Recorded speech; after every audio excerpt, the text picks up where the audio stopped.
We all sense it, to varying degrees perhaps, depending on our own personal context picture and the power of our intuition, but we all sense it.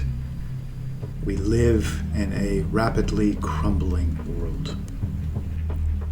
It's not just the increasingly dirty and unsafe streets, teeming with increasingly desperate people, with needles and human waste, homeless encampments, and newly overdosed bodies, or our storefronts, which now lock up even basic necessities, or simply allow certain types of individuals to walk in, fill a bag with stolen goods, and casually walk out without issue, as if routine.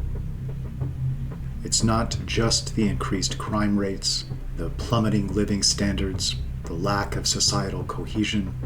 All of these things, and so much more, are merely symptoms of a disease that goes much deeper. Our great strides in technological development and the endless supply of new and novel entertainments and superficial comforts serve only to mask this more fundamental decline. A bit like a sloppy fresh coat of paint atop now hopelessly termite-ridden walls. The illusion of progress, while we so clearly head in the wrong direction across nearly every last one of the most meaningful metrics. Life expectancy is now dropping, along with testosterone and fertility rates. We're now being biologically reshaped.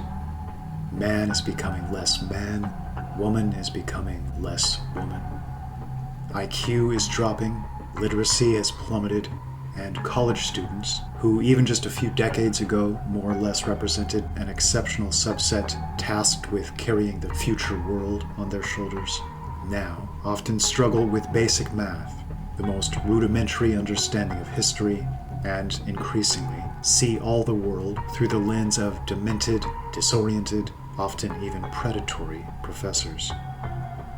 Incompetence now runs rampant, even through professions which were once almost wholly immune to this internal rot. Doctors, surgeons, air traffic controllers, and pilots. And our economy and financial system is now locked in a parasitic stranglehold by men like Rothschild, Soros, Schwab, Fink, and 100 similar variants in this same cultural subset who fly just below the radar. Those confused or dishonest or duplicitous enough to defend this system tell us things aren't so bad. Look at this chart. Per capita GDP is up. Meanwhile, as lower and middle class families sincerely question how they're going to pay the next grocery bill, or keep the lights on, or a roof over their heads. The quote, American dream, in which one might hope to own their own home, with one parent working and one staying home to properly raise and nurture the children, is long since dead for the overwhelming majority. And as one of the many results, we're witnessing not just an explosion in the number of homeless, but also the pace at which they're ending their lives, especially white males, due to sheer hopelessness. We take our children just as they open their eyes for the first time, in innocent awe and wonder, and take that first breath, and we immediately proceed to inject them with an average of 20 different concoctions. And we now experience such record rates of autism and similar maladies that it's fair to say it's fundamentally reshaping us as a species, and practically becoming the new norm. These same children, increasingly lost and confused, are now surrounded by propaganda, encouraging them to question their biological gender, and an increasing number of these, often desperate to find somewhere to belong and fit in, are now being convinced to join this new club and irrevocably mangle their bodies. And schools and schooling staff can now help push them down these paths without even informing their parents. Parents who can now be jailed in some states if they attempt to intervene to save their children from this path. One could go on for an hour like this, but the majority of you likely already know the score. Please understand this. No one is coming to save us. And even on the off chance this isn't true, we must start to operate as if it definitively is. With our structures and institutions now so thoroughly compromised, a national debt that literally cannot be paid off, trillions of taxpayer dollars routinely just going missing, with little to no outcry and absolutely no consequences or serious follow-up, and tens of billions regularly sent like clockwork to some of the worst and most corrupt foreign nations and leaders in the world. Anyone failing to recognize the dire situation we now face is either foolish or ignorant. A small percentage of the population still flips on a Fox News or MSNBC to watch serious-looking people in suits speak in a stilted and formal way on this or that minor issue of the day, presumably trying their damnedest to maintain this illusion of a working political system, a functioning economic system, and the idea that any of these things are real or might be positively affected by votes or the latest hyped political candidates. But most of us know better. And soon, even this small percentage will have their illusions shattered, one way or another. As a result, we tend to flee into a myriad of powerful addictions as escapes, to avoid fully confronting these realities. Some hit the bottle, others fentanyl and hard drugs. Others lose themselves completely in video games, or televised sport, or a never-ending pursuit of meaningless sex and empty, purely transactional relationships, or throw themselves entirely into their jobs. And because certain forces have done all in their power to kill off our traditional understanding of God and our Creator, many now elevate these addictions or escapes into the central focus of their lives. And technology not only exacerbates it all, and serves to stoke and inflame addictions and distractions with algorithmic and data-driven precision, but now possesses the supreme and ever-growing power due to the unbelievable amount of data we've provided it in recent years to essentially keep us on this reservation. With enough data, these new constructs slowly but surely come to know us in many ways better than we know ourselves, and know precisely how to get you to think or act in various ways that most profit the hidden hands ultimately responsible for their design and rollout. But it's so much worse than a mere profit motive, if only all of this were driven by mere greed and nothing more. No, there's a legitimately dark force in our world, more visible now than ever. We can discern its limbs and branches everywhere we look. Several large and influential companies, as part and parcel of larger conglomerates, will now gladly take a financial loss in exchange for forcing some element of cultural, psychological, or spiritual change. Because money isn't the ultimate goal, but merely a foremost tool to be used to attain these goals, and all manners of vice and degeneracy are pushed like never before, as we are now utterly surrounded by ever more attractive and compelling temptation and distraction. An entire generation of girls is being pushed into selling themselves online, being coaxed into flippantly tossing away their modesty and femininity for money. Major platforms like YouTube and TikTok and Twitch not only seem to promote the most mindless and vapid content, but some might argue the most spiritually and psychologically destructive. And everyone is now forced to churn it out more and more quickly if they care to keep up and be blessed by the algorithm, inevitably leading, of course, to quantity dwarfing quality, which almost seems to be the theme of our age. We're surrounded by more and more, and yet somehow less and less, because it's so often empty, substanceless, and spiritless. We hop frenetically from the one thing to the next, seeking something real, yet finding only hints, traces, echoes, mimicry, and poor quality substitutes. All of this, and more, seemingly almost consciously and purposefully geared towards a cheapening, gradually turning not just our nation and culture into a wasteland, but also people themselves.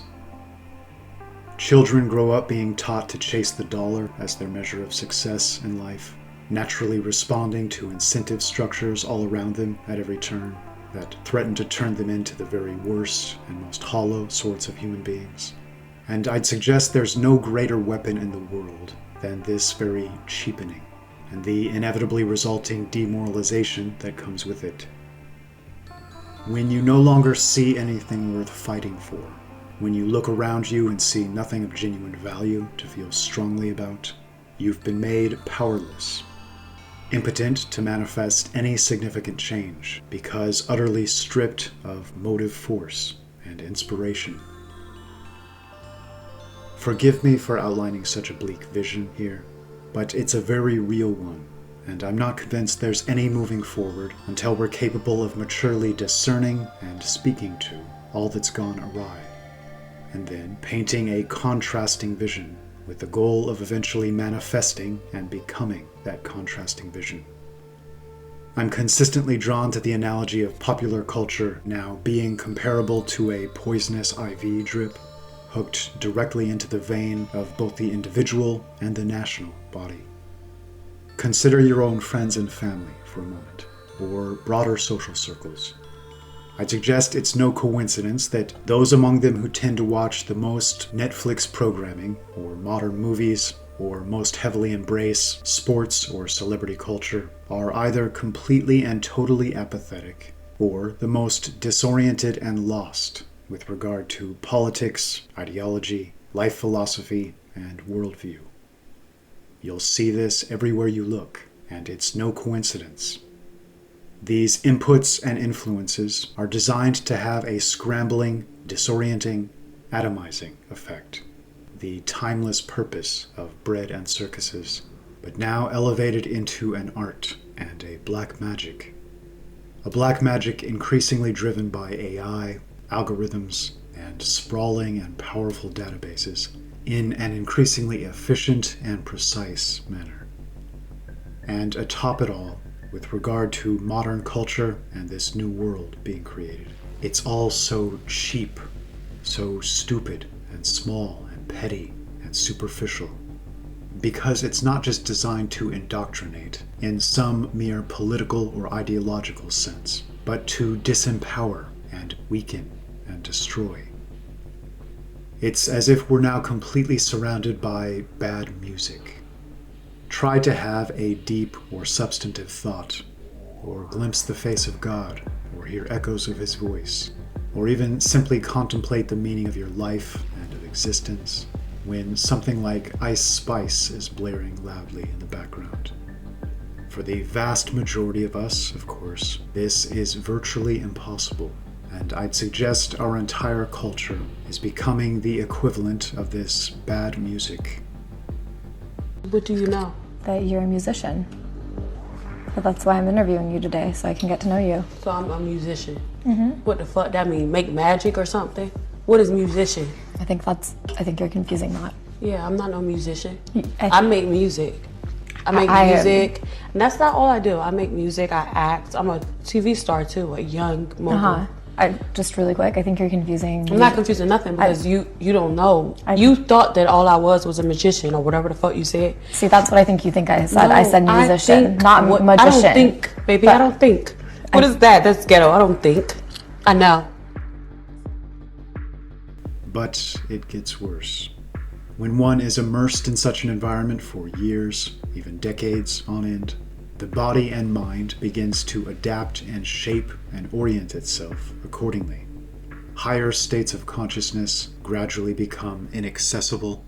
The deeper senses and sensibilities begin to atrophy, like a calcified pineal gland that's no longer able to fulfill its intended function. and perhaps the worst part of all, is that all of this seems to be intentional, conscious, willful, and purposeful, part of some larger plan.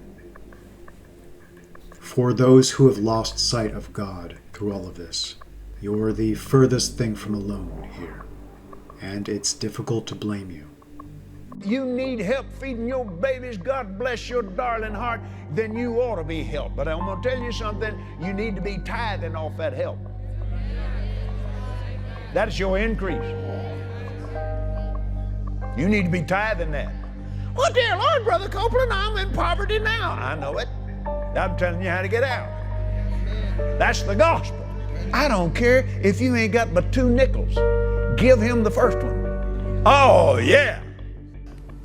I'm not missing that dedication in Jerusalem.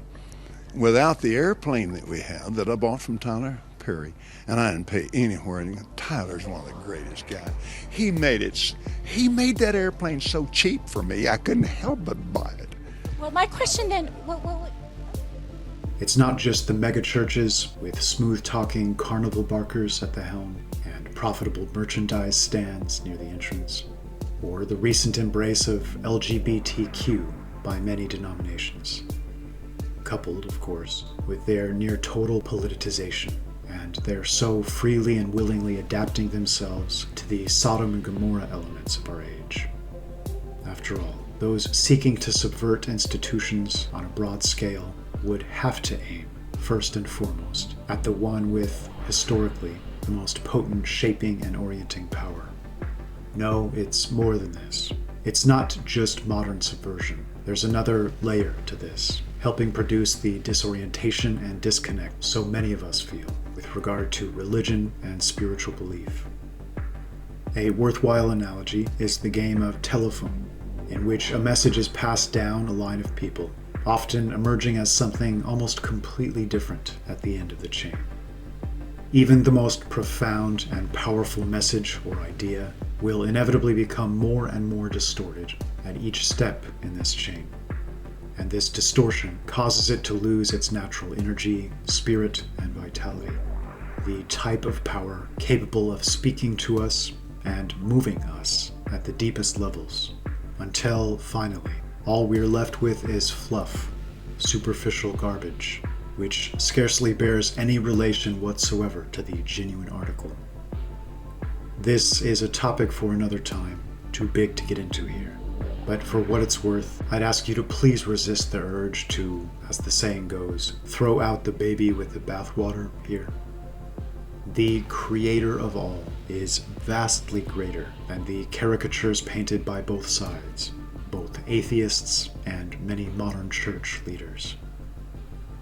In short, it's as if virtually everything pure, everything most beautiful and valuable and powerful has been incrementally stripped from us and from life in general, and replaced with a grotesque and hollow caricature of itself, just barely convincing enough to allow this conduit to first capture and ultimately derail our energy, or utterly dissipate and waste it, chaotically channeling it into the void. I've come to believe, as I think so many now do, that we have a limited time window in which we might find some means to fully shake off these fetters before they become so tight and fully constricting that the prospect of escape becomes virtually impossible. I strongly believe that as a first step, we must completely break our dependence and reliance upon, as well as our immersion in, the worlds of those that so hate us, and take every proactive step possible to minimize our intake of their poisons, the physical, mental, and spiritual. It's never been more important to seek out and find your brothers, those who are kin on the deepest levels, capable of helping better orient you and uplift you, and seek to gradually become that someone, capable of doing and being this for others. Many of us speak more and more about parallel institutions, parallel structures, and communities, and this is excellent to see. Yet I still see a handful of people attempting to frame this as if it's merely an escape.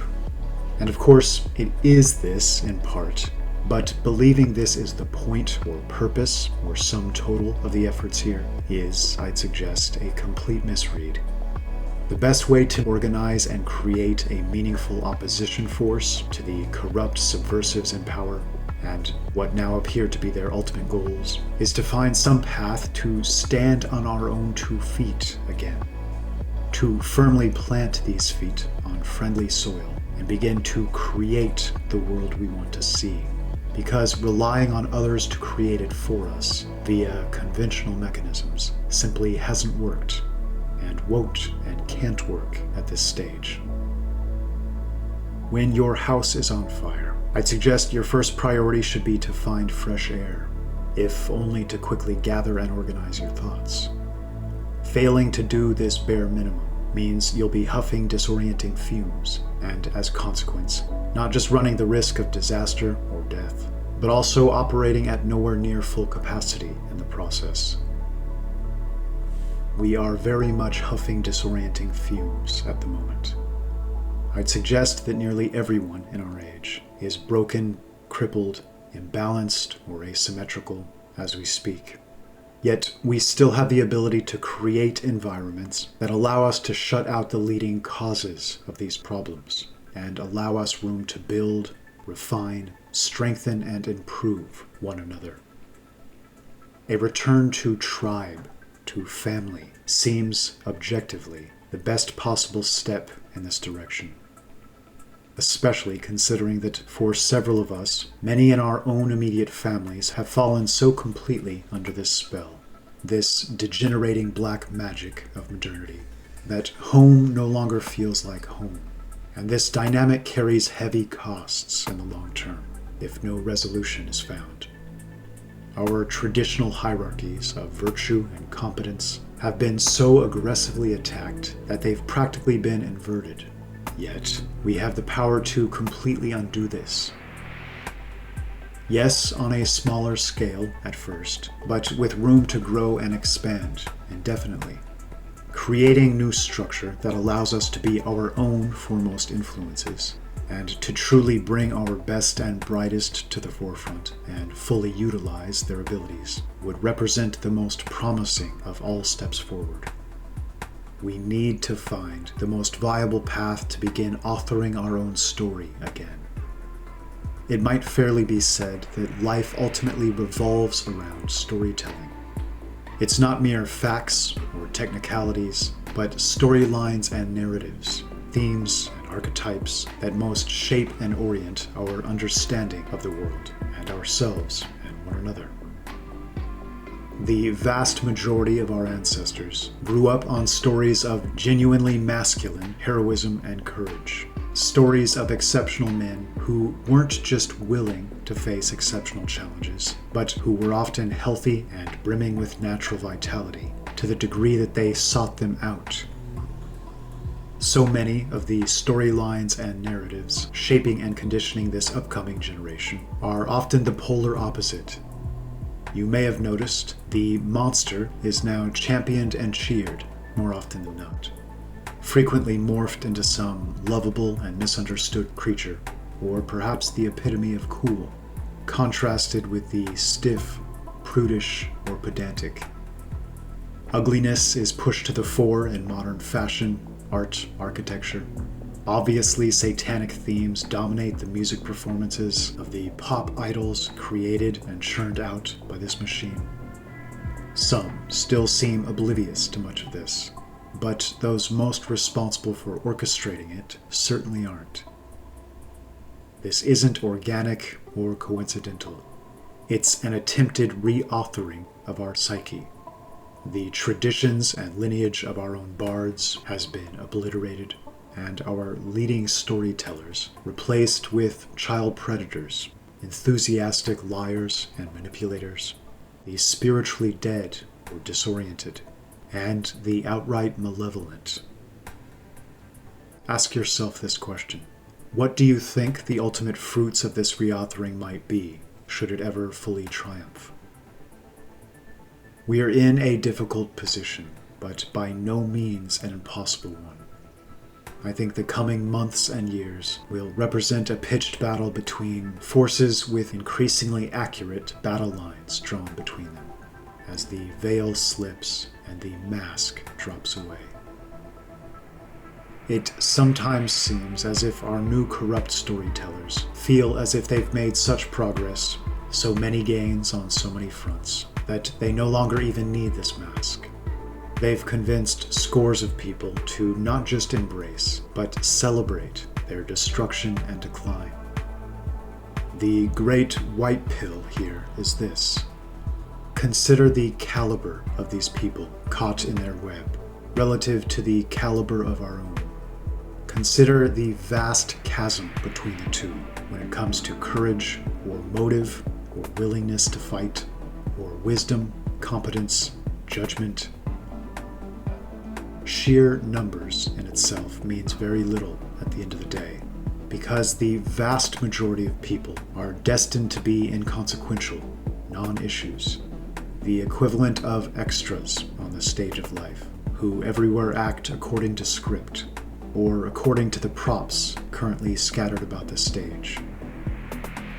I'd suggest the majority of you drawn to the words you're hearing now are a different sort, and this should be the greatest encouragement.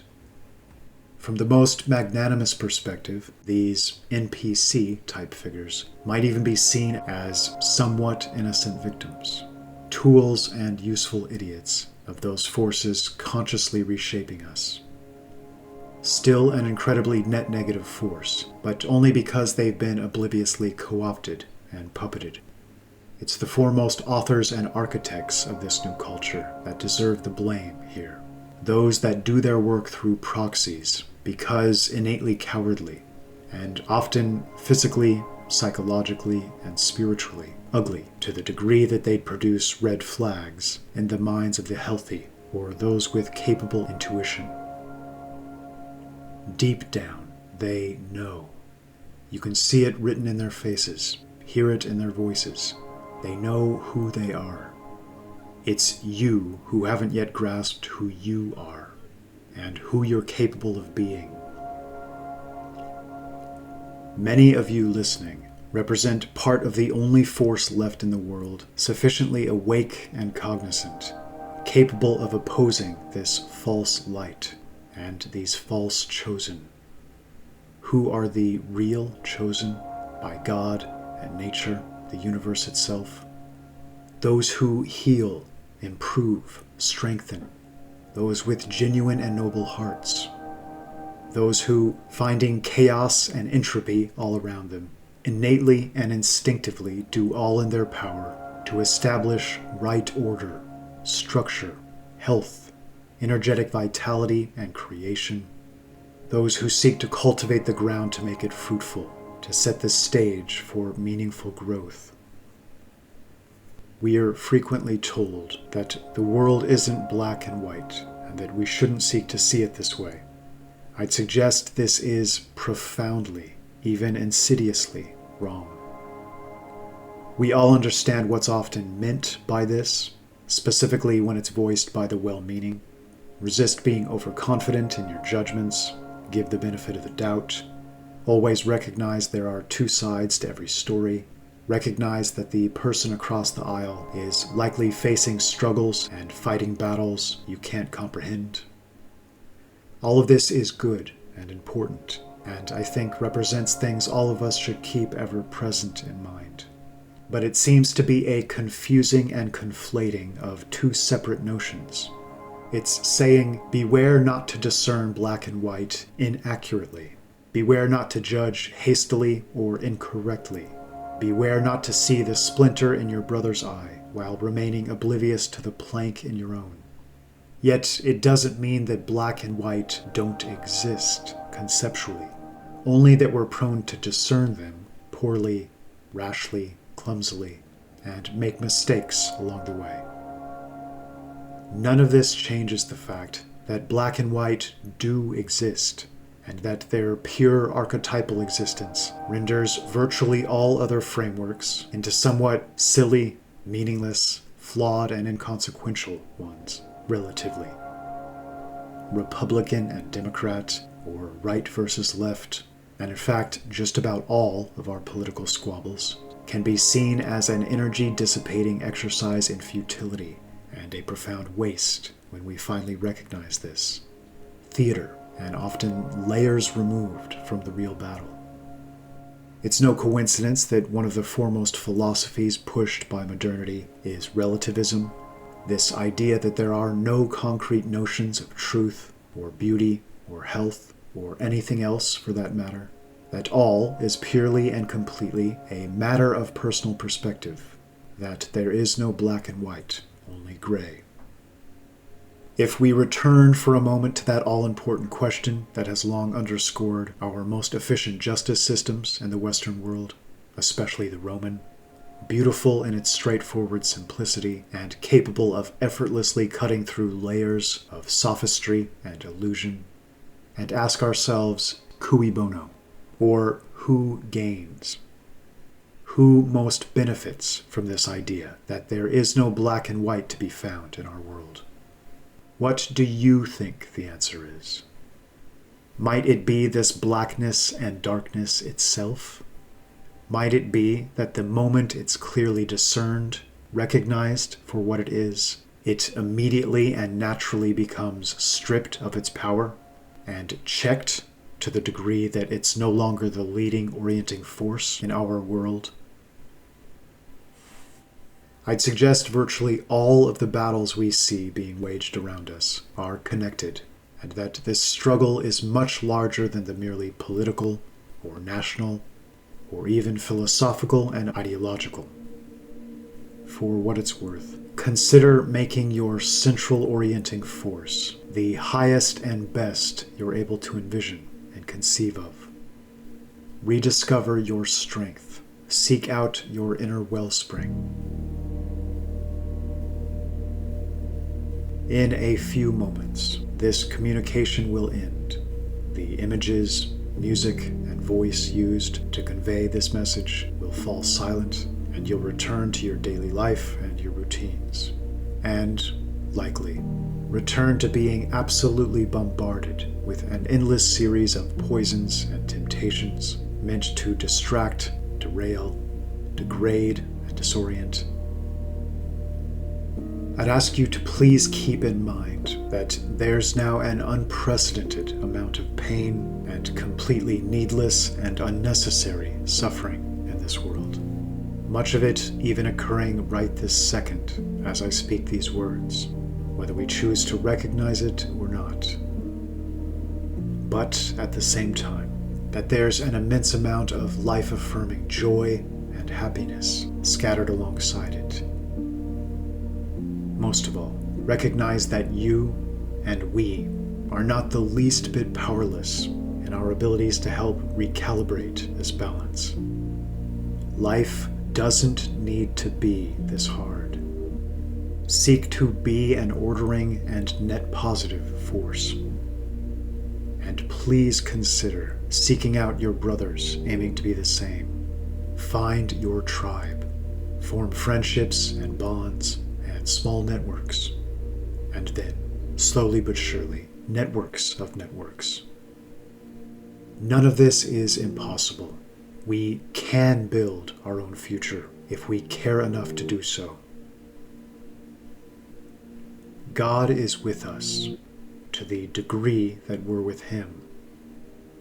Consider consciously seeking out that inner wellspring and walking this path. Seek to become an ultimately unassailable force of nature, because a force for truth, and help create the future we deserve.